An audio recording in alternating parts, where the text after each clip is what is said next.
We're going to jump straight into a banging new video from American Senator Ted Cruz.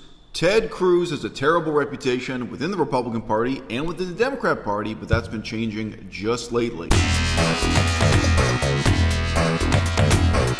A lot of Americans have concerns that big tech media companies, and Google in particular, are engaged in political censorship and bias.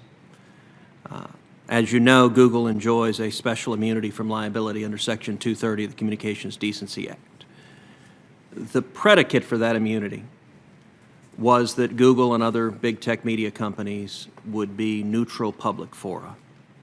Are you familiar with a report that was released yesterday from Veritas? There's a video from a woman, Jen Janai. It's a secret video that was recorded. Jen Janai, as I understand it, is the head of, quote, responsible innovation for Google.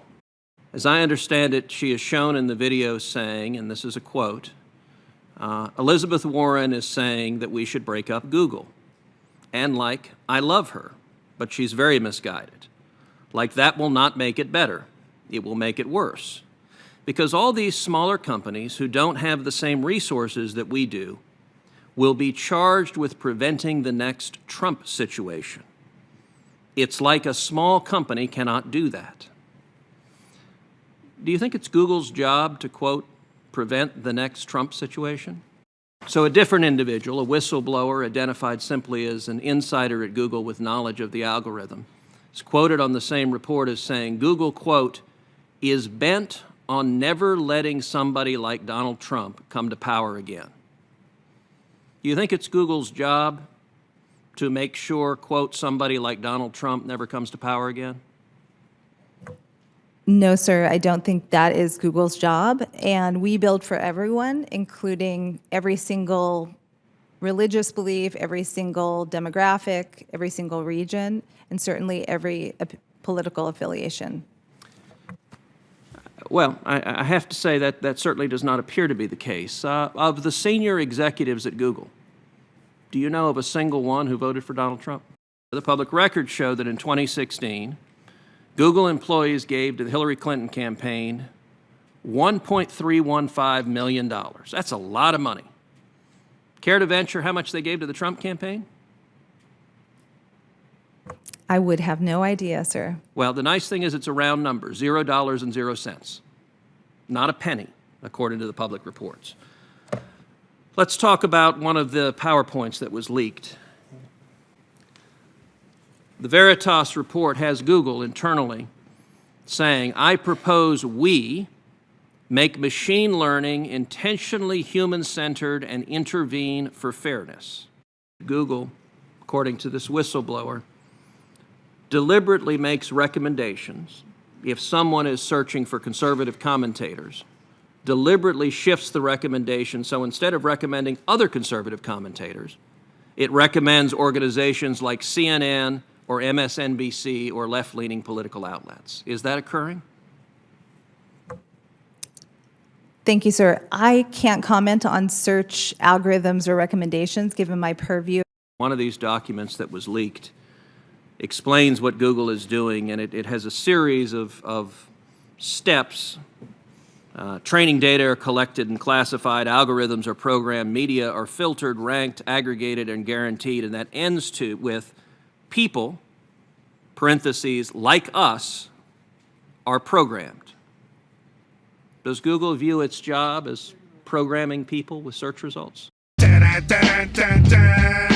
me, this is partly personal, partly professional, partly political, and a highly emotive issue. Just a few days ago, I made a video on this channel announcing my conclusion after years of being a YouTube content creator that what most people perceive as the automated result of an algorithm is, in my educated opinion, in fact the work of human hands. Intentional decisions made by human beings, even though those decisions may well be enabled by software, in the same way that when you're writing an essay, you're enabled by a word processor.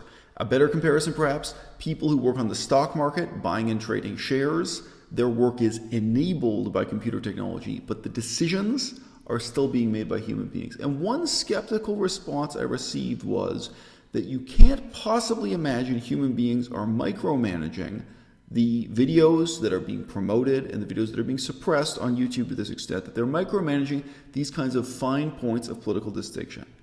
And I say to that, if you visit any house that's for sale, you might say, it's impossible that a real estate agent is micromanaging the furniture in this house. But guess what? It's completely standard in the real estate agency to be staging houses, for the real estate agent to pay attention to the tables and chairs in the room and minor details in how the house appears. And why?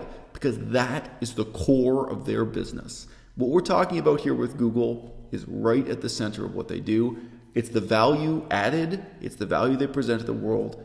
Their whole competitive struggle has everything to do with selecting what they consider quality content and making sure that's pushed to the fore, and suppressing content, the type of content they used to be infamous for, like a video of two kids in the schoolyard having a fist fight. Just 10 years ago, when you said YouTube, that was what people thought about. YouTube has fought very, very hard for the veneer of respectability they now have.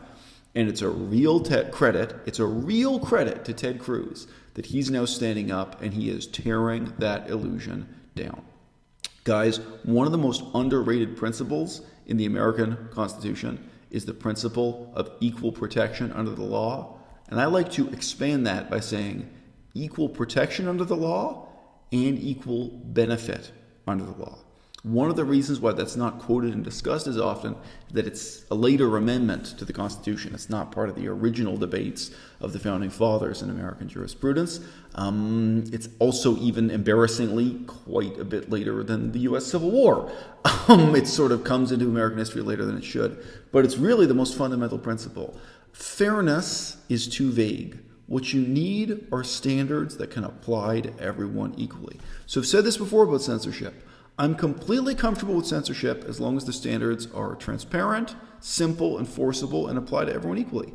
So if YouTube decides that there's absolutely no nudity on YouTube, and they define nudity so nobody can show their nipples, fine, then that's the rule. There are no nipples on YouTube. In the past, that actually wasn't their rule. If you've been around YouTube for a few years, they used to allow nudity on YouTube under certain conditions, and they changed their mind on that one.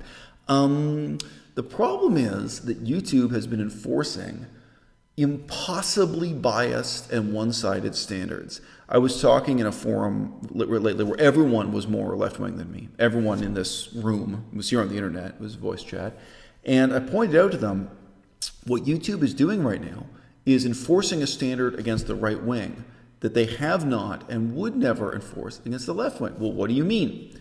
Well, it seems to me that right now, anyone who makes excuses for or voices their opinion in support of right-wing violence, or who states, shall we say, revisionist history, lies about the last 200 years of history, in favor of a right-wing position, those voices are suppressed and banned outright, often very dramatically banned outright.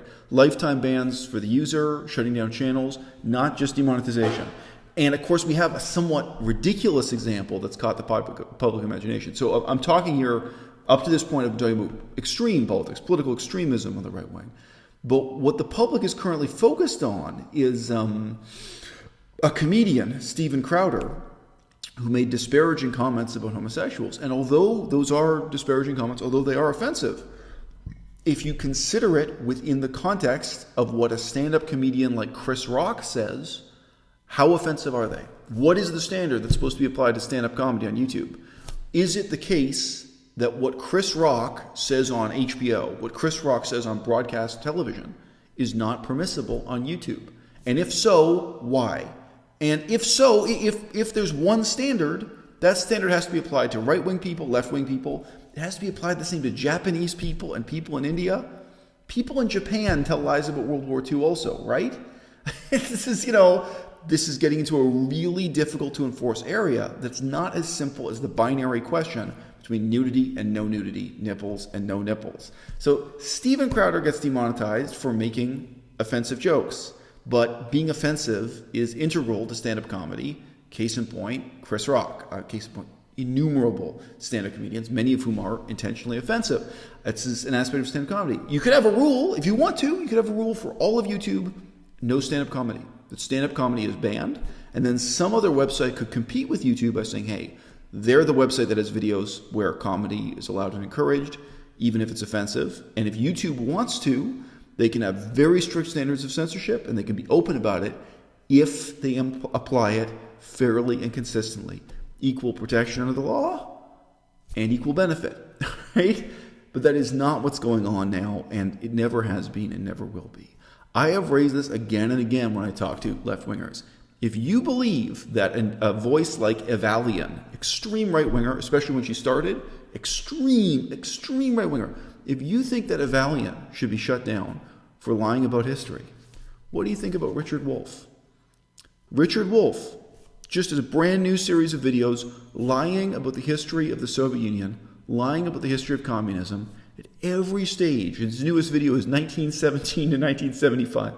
Why is it that the left wing can lie about the massacres of millions of people, in some cases, tens of millions of people? Why is it they get to lie about history with impunity?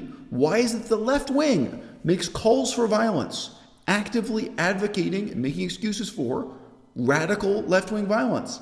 I made a video calling out Mexi. Mexi is a communist, extreme left-wing YouTuber. And a whole bunch of my supporters on Patreon denounced me. Some of them quit and stuff because I would point the finger at her. So no, this is over the line. This is not acceptable. She was approving of a YouTube channel, left-wing, extremist, communist YouTube channel, where they literally were showing film in support of this with men in masks, holding assault rifles. And these men, they weren't just posing for the camera. Some of them, like the Naxalites in India, they're going out and murdering people. They're going out and murdering police officers and factory owners. That's a form of communism with an ongoing body count. Anyway, when I actually was talking about this in a room with a bunch of left-wing people, their reply to me was, this shows how brainwashed people on the left are, especially people here on YouTube. Their reply to me was, well, the difference is that the right wing is attached to real-world violence, whereas in the left wing, the talk about the revolution and violence is only hypothetical. That shows just what a dangerous delusion is currently ruling over people left of center. And these people have never even heard of the Naxalites. They've never even heard someone like me criticize the extreme violence of communism. Yes, historically, learning less of history, and yes, present and ongoing in our history. Okay? Communism is dangerous. Left-wing violence is just as extreme and shocking and terrible as right-wing violence. And YouTube has a really tough decision to make here. Either they can go back to the way things were 7 years ago, when the right wing, the left wing, and the people in the middle are all free to criticize each other, where the truth gets to emerge amidst a cacophony of contrasting voices, or YouTube is going to try to become the next CNN. YouTube is going to try to become the next MSNBC. It's going to try to become the next BBC. It's going to become the next tightly controlled, on-message, propaganda, mainstream news and opinion platform. We all know where the money is. We all know which way this is going. In terms of government regulation, YouTube needs to be split up into at least 3 different companies. One of them should be super censored, only presenting children's entertainment. One of them should be way less censored and have comedy, edgy comedy, offensive humor, swearing.